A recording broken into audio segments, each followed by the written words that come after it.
We want to continue our discussion about complex numbers.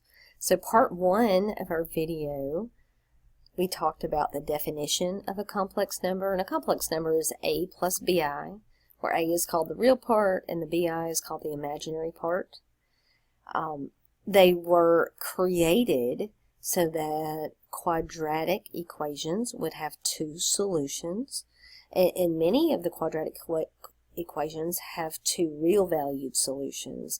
But all of a sudden, if you end up with a negative under square root, then you don't have real values as answers, but we have this brand new field of numbers called complex numbers. And we also learned that every real number is a complex number. We learn how to simplify them and add and subtract them. And addition and subtraction is as simple as combining like terms. It works just like if you have a variable in place of the I. How would you combine like terms there? Multiplication and division is also very intuitive. If you have negative 2 plus 5i times 3 plus I, our first problem here, then what you could do is use really like the FOIL method. Okay, so the good news is you're not learning something new. Let's do negative 2 times 3 is negative 6. Negative 2 times I will be negative 2i. 5i times 3 will be 15i. And 5i times I, careful here, this will be 5i squared. Now we're not finished. You've got to simplify this as much as possible. As a matter of fact, you need to put your answers in standard form for a complex number whenever possible.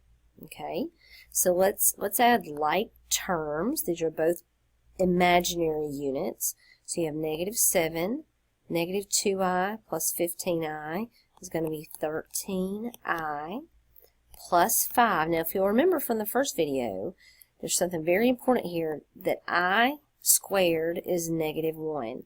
I notice I've got a typo here too. I didn't do a good job of PowerPointing this video. This little 2 goes over here.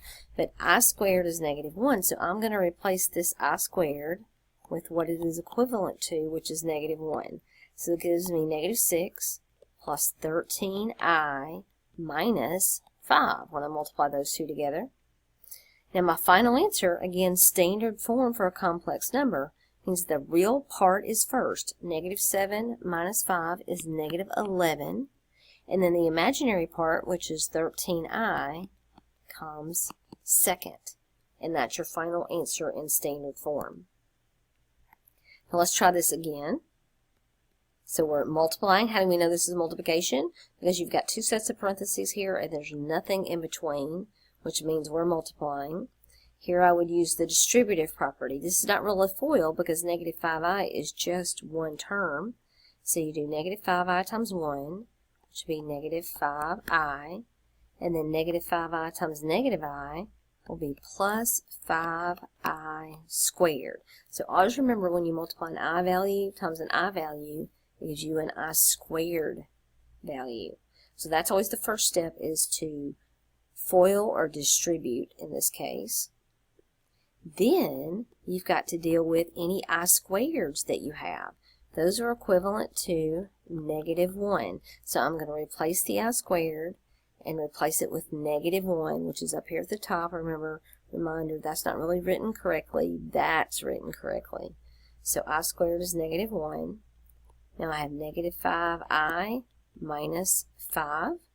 That's still not in standard form. Remember, the real part comes first, so negative 5 comes first, and the imaginary part, negative 5i, comes next. And that is my number in standard form for a complex number.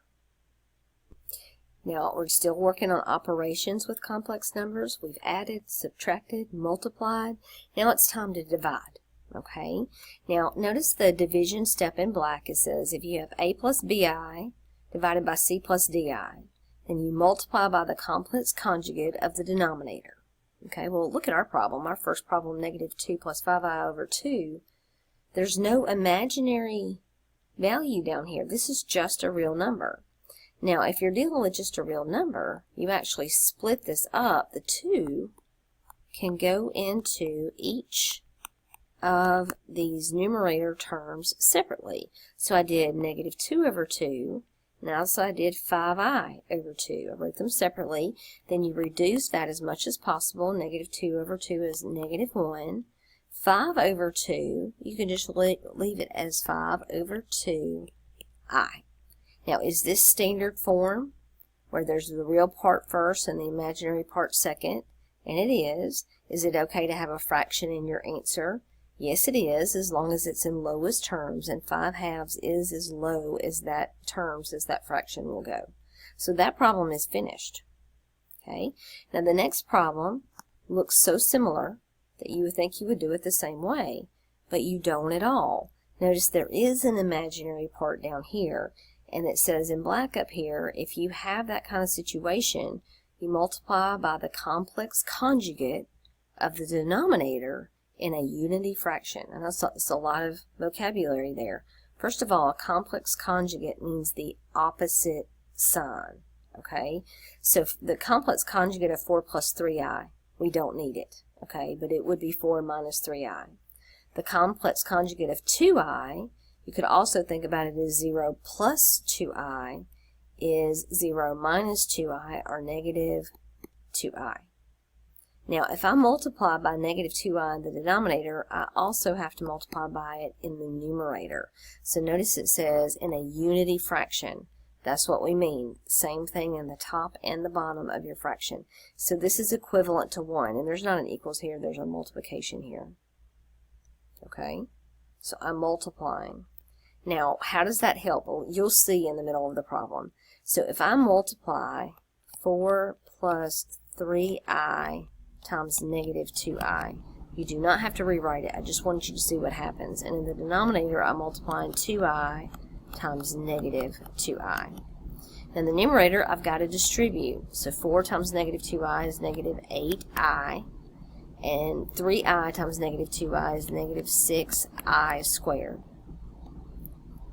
In the denominator, 2i times negative 2i is going to be negative 4i squared. So make sure you see that. Really, I just distributed right there. You give me negative 8i minus 6i squared. In the denominator, I just multiplied my two factors together. Now, remember the next step, I'm going to have to simplify this I squared.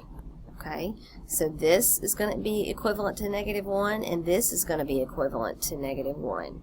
So when I simplify, I have negative 8i minus 6 times negative 1 over negative 4 times negative 1. So it's going to give me negative 8i plus 6, because the negative 6 times the negative 1 is giving me plus 6, and negative 4 times negative 1 is 4. And notice the numerator is not in the right order. We always put the real part first and the imaginary part second. Now finally, this takes me back to the first step on our last problem, or the only step is to split it up. So 6/4 minus 8/4 I. 6/4 is 3/2 minus 2i.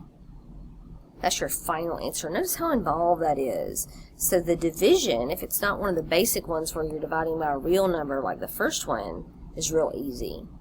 But if you have an imaginary number in the denominator, you're going to have to multiply by what we call the complex conjugate. Then you're going to have to distribute or FOIL. You're going to have to replace every I squared with negative 1. Multiply, add like terms, and simplify. So let's try that again. This takes practice. So I've got 1 plus 3i divided by 2 minus I. So first of all, I ask myself, do I have an I in the denominator? Yes, I do. Which means I must multiply by what we call the complex conjugate. And it's not of the numerator, it's of the denominator. So I'm going to multiply by 2 plus I. You see that? So it's whatever operations in here, you do the opposite. So if it's subtraction, you do addition. If it's addition, you do subtraction. It doesn't change the value of the first term or anything. And you multiply by this on the numerator and denominator. So this is what we call a unity fraction. It's only equivalent to 1. Then I have to distribute. So 1 times 2 is 2. 1 times I is plus I. Then I do 3I times 2 is 6I. And 3I times I is plus 3I squared. Okay? So notice that's the FOIL method of multiplying complex numbers. The denominator, I'm going to do the same thing. I'm going to FOIL. 2 times 2 is 4.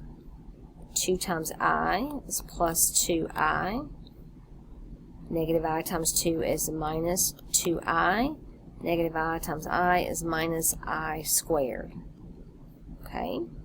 Now take a hard look at the denominator. If you'll notice, the 2I and the minus 2I cancel. And this is exactly why we multiply by the complex conjugate. This should always happen.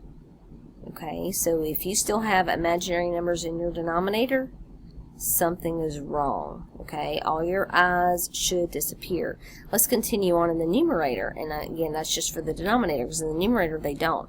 I plus 6i gives me 2 plus 7i plus 3i squared. And in the denominator I have 4 minus I squared. So what we've done is we've simplified by distributing, adding like terms. Now let's keep going, because remember I have I squared, and we know that I squared here and down here is equivalent to negative 1. So now I have 2 plus 7i, and plus 3 times negative 1 is going to be minus 3. Okay?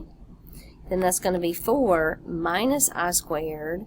That's equivalent to negative 1, so it'll be minus of a negative 1, it'll be plus 1. So again, notice what I'm doing. I'm replacing this with negative 1, and I'm replacing this with negative 1.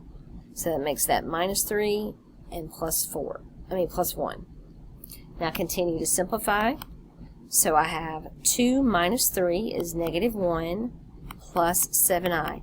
Notice how I put the real number part first and the imaginary part second. 4 plus 1 is 5. And finally, I split this fraction up into 2 separate fractions to put this complex number in standard form. Okay, let's try this again. Now, I'm multiplying by the conjugate of my denominator, right? So 2i plus 1. Notice that's not even in standard form, but sometimes you're not given problems in standard form. So the conjugate of that, maybe we should put it in standard form. So it would be 3 over 1 plus 2i. Now the conjugate of that would be 1 minus 2i, correct? And I have to do that in both the numerator and the denominator. Now I have to distribute here. It's going to be 3 minus 6i.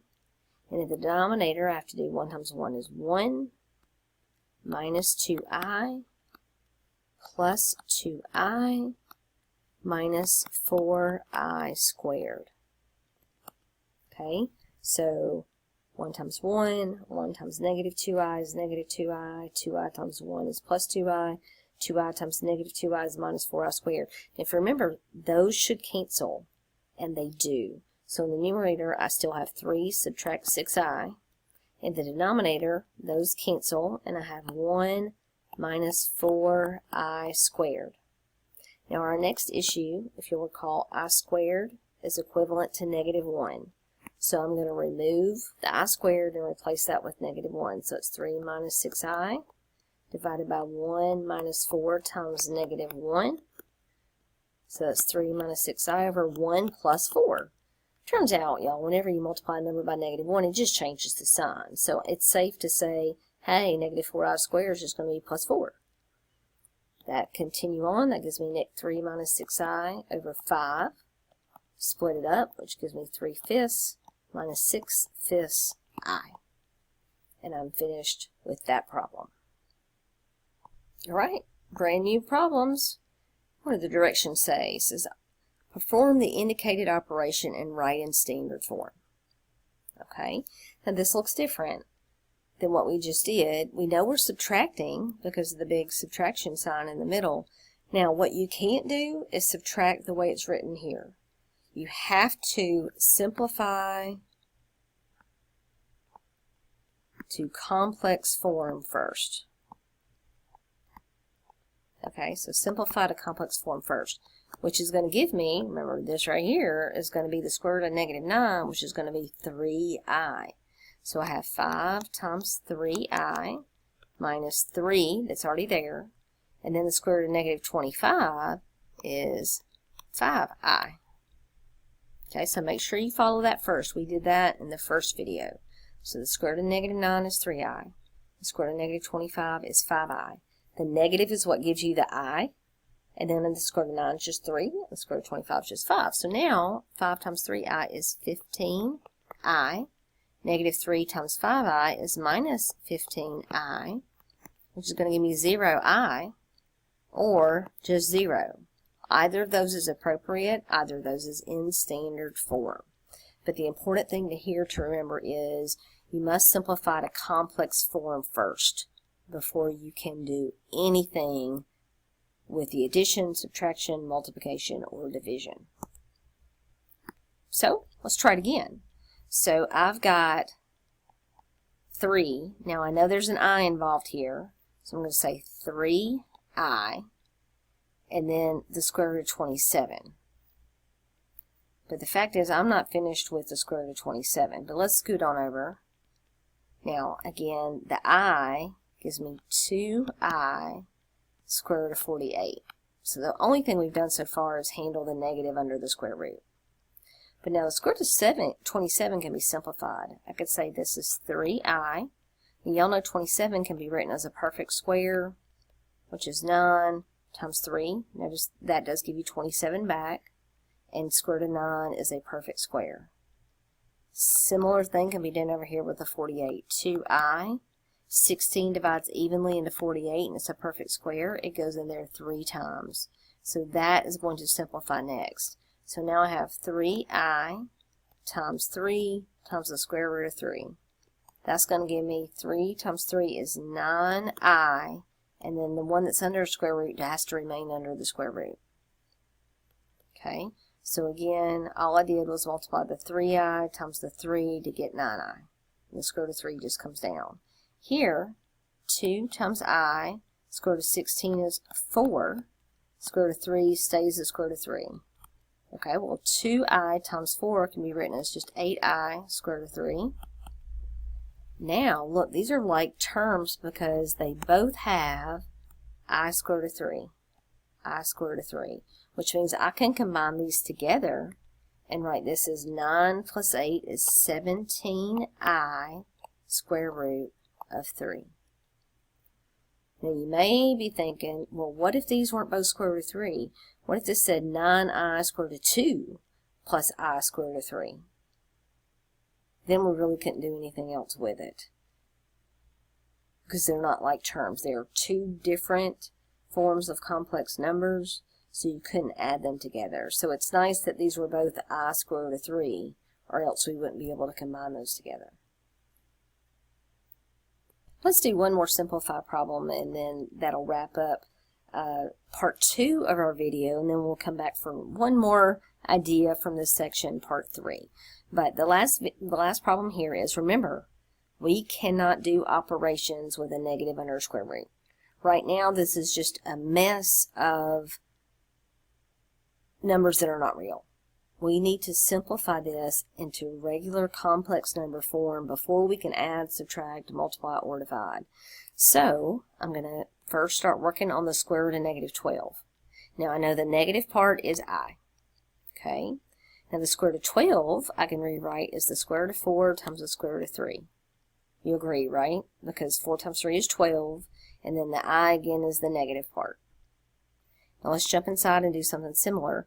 The negative right here, again, is an I value. The square root of 36, though, is just 6. So we can go ahead and do that, and I'm writing it as 6i. Instead of I6, we can write it as 6i plus the square root of 3. Now, I can't do anything to the square root of 3. That's as simple as it gets. Okay? Now, I'm not finished yet. Square root of 4 can be simplified. So instead of writing this as I2 square root of 3, I'm going to write it as 2i square root of 3. Remember, the order you write this in when it's all multiplication is the number part first, then the I, and at the very end if you have a square root. times 6i plus the square root of 3. Now let's multiply. This is really distributive. We're taking this whole number, well, it's not a whole number, but this entire number times 6i, and then we'll take that entire number times the square root of 3. Okay, so think about what you're allowed to multiply together. You're allowed to multiply the number part 2 times the number part 6, and the I times the I. This does not have a square root piece, so the square root of 3 is just going to tag along. So 2 times 6 is 12. I times I is I squared, and then the square root of 3 just tags along. Okay, so that's just 2i squared root of 3 times 6i. Plus, now we're going to try this again. 2, well, the number in front there is 1. 2 times 1 is 2. The I doesn't have another I to multiply, so it just drags along. And then the square root of 3 times square root of 3 will give me the square root of 9. Okay, now look at this. I've got an I squared. We know that's negative 1, right? So it's going to give me negative 12 square root of 3. So again, the I squared just turns into a negative. And then here, the square root of 9 is 3. So this is 2i times 3, which means I can simplify this more. This gives me negative 12 square root of 3. And then 2i times 3 is going to give me plus 6i. Then you look to see, is your final answer in standard form for a complex number? What do you think? Well, standard form means the real part's first, and the imaginary part, the part that has the I in it, is next. And that's exactly what's happening. Negative 12 square root of 3 is not a pretty number, but it is definitely a real number, plus 6i, the imaginary part.